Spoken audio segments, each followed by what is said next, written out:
Paz e graça, pessoal, tudo bem? Professor Eli com mais um vídeo para o nosso canal. Curta, compartilha, deixa seu comentário, deixa seu like.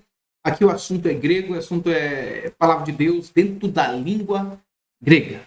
Bem, você sabe que houve um debate nesse quesito, e eu acho que foi domingo esse debate. Assisti um pouco dele e achei interessante algumas questões que podemos mencionar para você que está aprendendo grego, para você que está se aperfeiçoando na língua grega, ok? E isso se torna importante na hora de interpretar, claro, um texto bíblico, tá bom? Utilizaram Romanos capítulo de número 9. Romanos 9, e na altura do versículo de número 11, principalmente na altura do versículo número 11, tem um barulhinho aqui, eu sei que é o meu vizinho que está trabalhando uma obra aqui, tá bom? Mas dá para você escutar perfeitamente. E na altura do versículo 11, nas versões que eles estavam usando, tinha parêntese, ok? E chegaram até dizer que não há nenhum tipo de alteração no texto e tudo mais e tal. Mas, dentro de uma interpretação gramatical, sintática, dentro de uma análise dos termos gramaticais, sintáticos que existe ali, esse parêntese ele aborda um tipo praticamente de nominativo no grego. Tá? No grego nós temos vários tipos de nominativos. Nominativo absoluto, nominativo sujeito, nominativo predicativo e vários usos do nominativo. Tá? Nem sempre os autores neotestamentários eles utilizam o recurso nominativo para introduzir uma nota explicativa. E os editores, os tradutores, eles têm que colocar entre parênteses aquilo ali, para mostrar para o leitor que ali é uma nota explicativa. Não é uma omissão de texto, nada, não tem nada a ver com isso. Ok? Que muitas vezes aparece na sua Bíblia e muitas vezes não, porque os editores não chegaram a uma unanimidade, segundo Arthur Robertson e também Daniel Wallace, que eles não chegaram a uma unanimidade para ver aonde está, qual o número de notas explicativas existe ali no Novo Testamento. Entendeu? Então, vamos aqui ao texto, rapidamente aqui para vocês, para que vocês possam ter uma relevância, tá bom? E importância nesse quesito. Só trocar aqui, mostrar aqui a minha tela, tá bom, gente? Preste bastante atenção e você vai aprender muita coisa, tá? E aqui está, por exemplo, aqui o site. Esse site aqui é muito conhecido. E aqui eu estou com Romanos 9, o SBL-GNT, grego do Novo Testamento. E observe aqui que no versículo 9, Romanos capítulo 9, versículo 11 aqui, nesse quesito, não tem nenhum parêntese. Dentro do texto grego, nenhum parêntese temos aqui. Ok? De fato, em muitos deles não vai aparecer. Mas, observando também aqui uma obra de Odair Olivetti, tá? Você observa que no versículo 11 aqui, também não tem praticamente parêntese. Aqui na tradução, que aqui eu tenho aqui, tá? Um traço, e outro traço aqui, um travessão, indicando o parêntese. Então essa Bíblia é muito boa, esse interlinear de Odair Olivetti e Paulo Sérgio Gomes. Já mostra que aqui nós temos um parêntese. E observe aqui no versículo 11. Tá? E começa aqui em Rina. Ok? Nesse quesito. Então, o que ocorre, gente? Quando se tem, voltando aqui rapidamente aqui, quando se tem um parêntese na Bíblia, o qual você vai observar, aqui eu estou na Almeida Corrigida Fiel e Almeida Revista Imprensa Bíblica, as versões. E no versículo de número 11, olha como eles colocaram aqui. Versículo 11. Aqui, ó. Observe que eu tenho parênteses, né? Por quê? Porque isso, eles já traduziram, perceberam que no texto grego tem uma nota explicativa. Nota explicativa. Tá bom? E dentro desse pressuposto, nós observamos perfeitamente que essa nota explicativa, ela praticamente não faz parte do sujeito no texto, mas explica algum tipo de situação que o autor quer que o leitor entenda. Tá?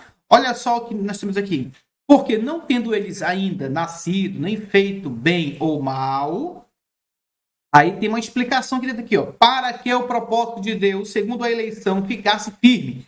Não por causa das obras, mas por aquele que chama. Então, aqui, isso aqui é uma nota explicativa, tá? Para o leitor entender o porquê ele está dissertando isso. Ok? Nem tendo eles feito bem ou mal, aqui, ó, para que o propósito de Deus, segundo a eleição, ficasse firme, não por causa das obras, mas por aquele que chama. Tá? Mas se você quisesse pular do 11 para o 12, você pode fazer isso. Por exemplo, olha como fica. Olha como, de fato, como é uma nota explicativa.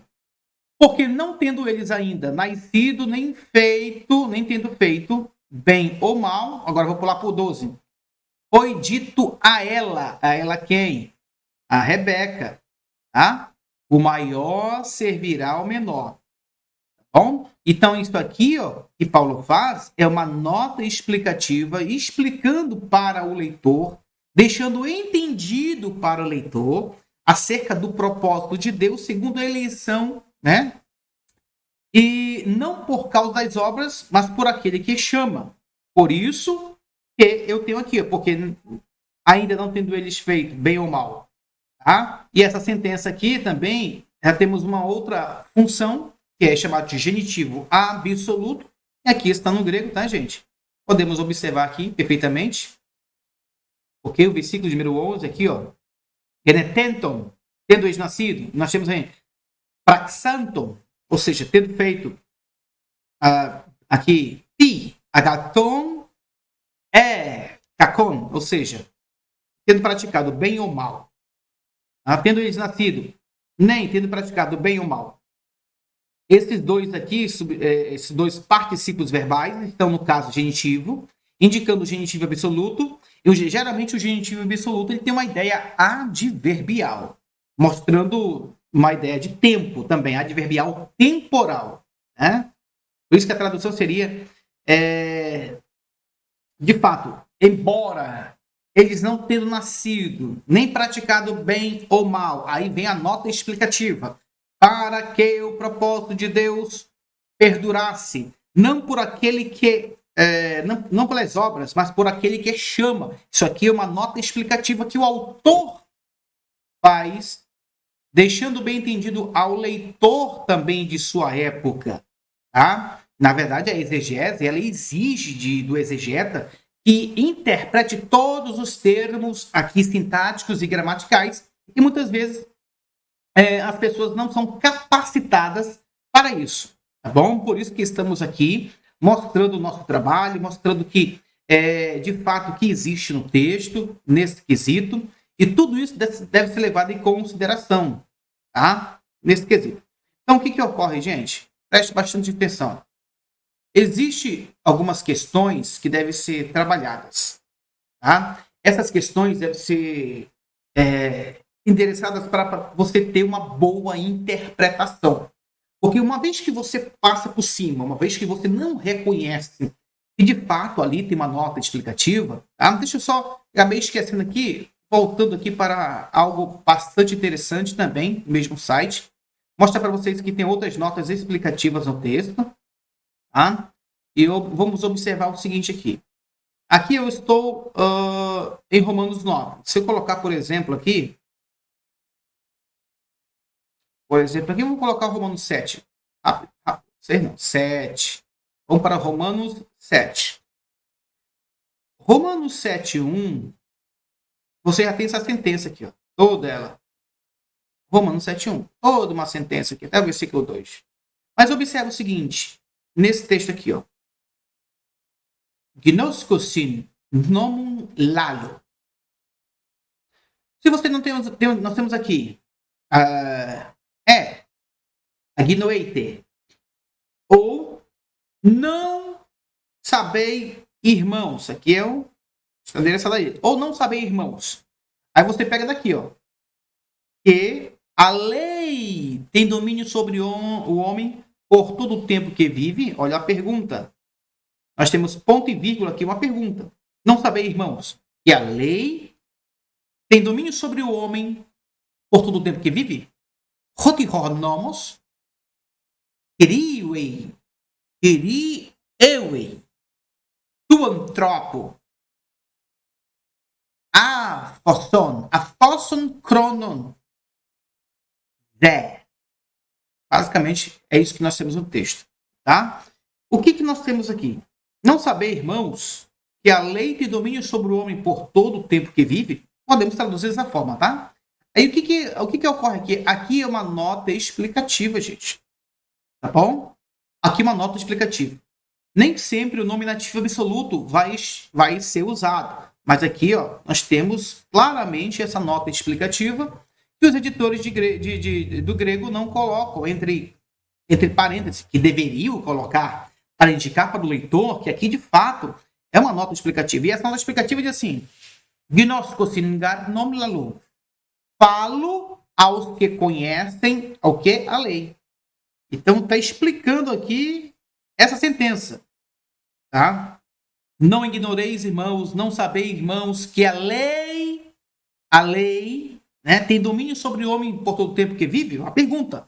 Aí ele, o que ele fala aqui? Ó? Eu te estou falando aos que conhecem a lei. Não a qualquer pessoa, mas aos que conhecem a lei. Isso aqui está explicando aqui para o leitor que aqui ele está endereçando para quem de fato conhece a lei. Não é para um ignorante, não é para uma pessoa que não tem o domínio do conhecimento da lei. E que lei é essa? De fato, possivelmente pode estar falando da lei de Deus. Tá? Tem domínio sobre o homem por todo o tempo que vive. Aqui ele vai falar do casamento. Tá bom? Vai falar do casamento nesse sentido aqui. Ou do matrimônio. A união entre o homem e a mulher e o homem. Tá? Mas aqui, ó, é uma nota explicativa, indicando praticamente que aqui ele está explicando, dando a entender que ele está falando isso para aqueles que conhecem a lei e não para qualquer pessoa. Se eu pegar aqui novamente, e nós vamos aqui para o capítulo 7, o versículo 1, olha só, de novo, parêntese que nós temos aqui, ó, parêntese. Não sabeis vós, irmãos, pois falo aos que sabem a lei. Isso aqui está explicando. É uma nota explicativa, porque ele está falando isso aqui. Não sabeis, irmãos, que a lei tem domínio sobre o homem por todo o tempo que vive? Aqui ele está explicando aqui, ó. O que é isso? Pois falo aos que sabem a lei. Aqueles que conhecem a lei. Olha aqui o outro também, ó. Ao meio da revista Imprensa Bíblica, colocou entre chaves aqui, mostrando que aqui, de fato, é uma nota explicativa. Pois falo aos que conhecem da lei. Geralmente, isso aqui não indica omissão de texto. Geralmente, isso aqui indica uma nota explicativa e todo exegeta deve tomar cuidado, porque senão vai acabar que ele vai estar totalmente infundado na sua exegese, uma vez que não entende essas notas explicativas. Tá? Então, devemos tomar cuidado em qualquer instância acerca disso. E no nosso curso nós ensinamos todos esses quesitos aí. Tá? A maioria deles é o nominativo absoluto. Poderíamos pegar também Mateus 24 e outros textos para explicar esse parêntese que existe. Alguns editores colocam, outros não. Mas na sentença gramatical, sintática, ela pode existir e vai exigir de você um tratamento especial.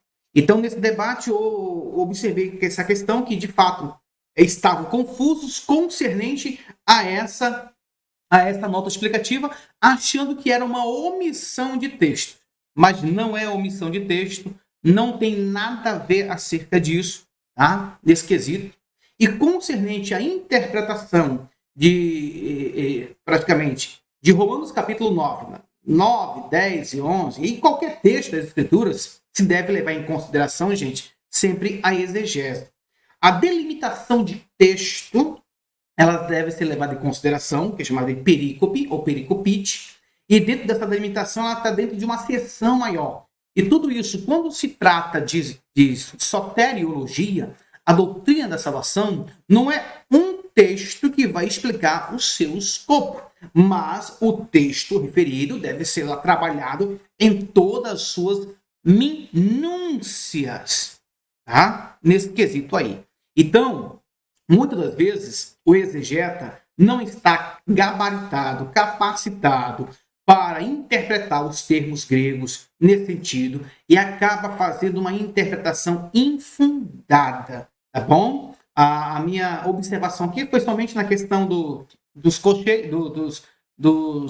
dessa nota explicativa, que alguns que estavam acompanhando não tiveram um conhecimento mais plausível, mais entendível em relação ao texto e a sua interpretação. No demais, foi legal, foi bacana, foi bem proveitoso para você que está assistindo, mas bem, cada um tem o seu ponto de vista, cada um tem a sua maneira de interpretar as escrituras, e muitas vezes a escritura deve ser interpretada de forma bem profunda. Porque se você não conhecer os elementos gramaticais de fato e de verdade, e mesmo que você conheça, você dá assim, aquilo que chamam o pulo do gato, você pode inserir uma heresia. E nós, que estamos compromissados com a palavra de Deus, nós devemos interpretar ela do jeito que quiser. Ou do jeito que ela de fato é ou está. Tá bom? Desse quesito. Observe aqui atrás de mim aqui, ó. Todo esse trabalho que nós fazemos é justamente exaustivo para que você tenha um conteúdo mais profundo da Sagrada Escritura.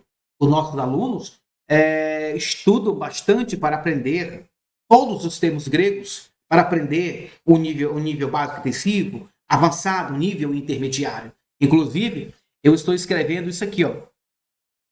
Eu estou escrevendo esse artigo, tá? Esse artigo que nós temos aqui, uma análise sintática no grego bíblico, que é o NPPA, chamado nominativo, predicativo, pré-verbal e anartro, e sua importância para a exegese no Evangelho de João, capítulo 1, versículo 1, parte C. Uma vez que você tem o nominativo, predicativo, pré-verbal e anartro, como deve ser entendido? É definido, indefinido ou qualitativo? Então, meu trabalho está sendo voltado a esses quesitos, tá? Aqui está a introdução, o trabalho aqui está ainda em desenvolvimento. Aqui eu falo das classes gramaticais, e no grego e no português elas são praticamente quase idênticas. Também eu falo das classes sintáticas, que no grego e no português também são quase idênticas, porém, contudo, eu explico aqui qual é a dificuldade que temos nesse sentido. E aqui eu dou alguns exemplos, a diferença que temos entre as duas, tanto no português quanto no grego, e como isso deve ser tratado, como isso deve ser avaliado. Tá? Então, um trabalho muito bacana, é um pequeno artigo para ajudar os alunos e você que está estudando um grego mais de um nível avançado. Por isso que eu coloco aqui nominativo, predicativo e a regra de Cowell. Que regra é essa? Onde está essa regra? Como eu posso acessá-la? Então, tudo isso deve ser levado em consideração. Tá bom? Depois eu falo acerca da regra de Cowell e também João capítulo 1, versículo de número 1. E faço algumas considerações, análise. E aqui estão várias traduções que eu estou analisando justamente para ver se de fato elas se cometeram algum tipo de deslize e tudo mais. Tá? Então, esse trabalho é monumental. Falei um pouco do nominativo predicativo definido e agora eu vou falar do nominativo predicativo indefinido, que é um trabalho que está em desenvolvimento. Esse outro trabalho que está aqui, de fato, já está escrito. Ele é de 2017 e eu vou fazer uma pequena revisão nele, tá? E assim, pela graça de Deus, tentar publicar essa obra que já desde 2007 eu escrevi e por falta de verbas eu não consegui lançá-la ainda. Então, vou fazer uma pequena observação, pequenas correções, vou ler novamente ela. Aqui está o corpo do trabalho, tá, gente? Ore por nós aí. É um trabalho dentro da área da hermenêutica, como interpretar coisas básicas para você que está começando a estudar. Claro que aqui tem algumas coisas bem mais do que básicas. Ok? Então, tudo isso deve ser levado em consideração. Tá bom? Então, gente, o que ocorre? A área da interpretação bíblica não é tão simples. Não é tão simples. Interpretar um livro de Gênesis também não é tão simples. Muitas vezes a pessoa quer interpretar um texto a partir de coisas externas e muitas vezes pode haver, né, um conteúdo semelhante ou muitas vezes pode não haver. E você tem que estar capacitado, de fato, para interpretar, senão você, de fato, vai introduzir heresias, mais heresias, e você vai achar que você está certo, mas não está certo, uma vez que você não tem domínio do conhecimento dentro das suas estruturas. Entendeu? Então, gente, isso aqui é um alerta, tá? Comente aí, converse conosco, coloque aí os seus comentários. Muitas vezes você vai abordar um livro e um versículo específico que eu, de fato, não tenho tempo. Estou nesse serviço, estou nesse trabalho, tenho meu trabalho secular também, que toma muito meu tempo, mas em nome de Jesus, nós vamos ter, sim, bastante alunos para suprir essa demanda e eu não precisarei mais trabalhar secularmente, só desenvolvendo trabalhos aí dentro da área acadêmica e dentro para nossos alunos e pessoas que estão acompanhando o nosso canal. Tá bom, gente? Então, tudo isso vai ter muita análise no Novo Testamento. Muitas análises mesmo. Tá? E você não deve perder vários conteúdos. Hoje você aprendeu que, entre aspas, você pode estar diante de um nominativo parentético ou diante de uma nota explicativa, que é chamada de parêntese. Tá bom? Isso são recursos da língua grega que você aprende no Instituto Bíblico Teológico Elohim, no nosso curso, e interpreta o texto perfeitamente. Tá bom, gente? Um grande abraço a todos em Cristo Jesus. Deus abençoe a vocês e você pode entrar no curso agora. Tá bom? Estamos no comecinho de nosso curso. Então, o nosso contato é de WhatsApp 929-8832-8063. 929-8832-8063. E venha estudar com o professor Euler Lopes.